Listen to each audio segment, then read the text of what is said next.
ان انتخابی ہنگاموں کے بعد کشمیر ایک بار پھر خاموش ہے۔ لوگوں نے بڑھ چڑھ کر انتخابات میں حصہ لیا تھا، لیکن حکومت سازی سیاسی جماعتوں کے نظریاتی تضاد کا شکار ہو گئی۔ اب کشمیر میں گورنر راج نافذ ہے۔ اس کا مطلب یہ ہے کہ کشمیر پر اب نئی دلی کا براہ راست کنٹرول ہے۔ ایسے میں عام لوگ مسائل اور مصائب میں گھرے ہوئے ہیں۔ اس موسم میں سب سے بڑی پرابلم یہ جو سیلاب کی وجہ سے جو بھی مکان گرے تھے یا کوئی بھی اور پرابلم ہوئی تھی، ان میں سب سے بڑی پرابلم ہے کہ وہ کہاں جائیں گے۔ بدقسمتی سے یہاں پہ جتنے بھی مین اسٹریم پولیٹیشین ہے اپنے مفاد کے خاطر اسی کو ترجیح دے، بجائے اس کے وہ عوامی مسائل کو دیکھے، لیکن اس پہ کوئی ابھی بھی پیش رفت نہیں ہو رہی ہے۔ گورنر راج کے لیے مقامی جماعتیں ایک دوسرے کو ذمہ دار قرار دے رہی ہیں۔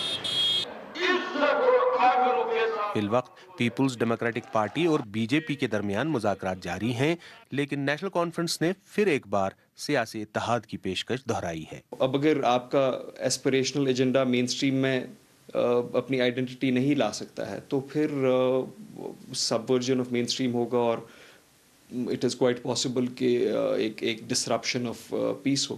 کشمیر میں انتخابات تباہ کن سیلاب کے پس منظر میں ہوئے تھے۔ اس دوران سرحدوں پر کشیدگی کے باعث بھی لوگوں کو مشکلات کا سامنا رہا۔ ایسے میں لوگوں کے لیے گورنر راج کیا معنی رکھتا ہے؟ مجھے خطرہ ہے کہ شاید وہی ہوگا جو 90s میں ہوا، کہ لوگ شاید کسی اور راستے کی طرف جائے تاکہ جو بڑا پولیٹیکل کوسچن ہے کشمیر کا وہ حل ہو، کیونکہ اس بار الیکشن جو تھے اس میں مدعا صرف سڑک بجلی پانی نہیں تھا۔ اس بار کے الیکشن میں مدعا کشمیر کا مسئلہ بھی تھا، چاہے وہ پی ڈی پی ہو یا نیشنل کانفرنس ہو، دونوں نے مسئلہ کشمیر کو ہی ایک ایشو بنا کے وہ آگے چلے ہیں اس الیکشن میں۔ موجودہ اسمبلی کی مدت 19 جنوری تک ہے۔ حکومت سازی کے حوالے سے جو بحران ہے وہ اپنی جگہ، لیکن کشمیر میں فی الوقت تعلیم، تجارت اور سیاحت سبھی شعبے جمود کا شکار ہیں۔ اگلی حکومت جو بھی ہو، مسائل کا یہ انبار اس کے لیے بہت بڑا چیلنج ہوں گے۔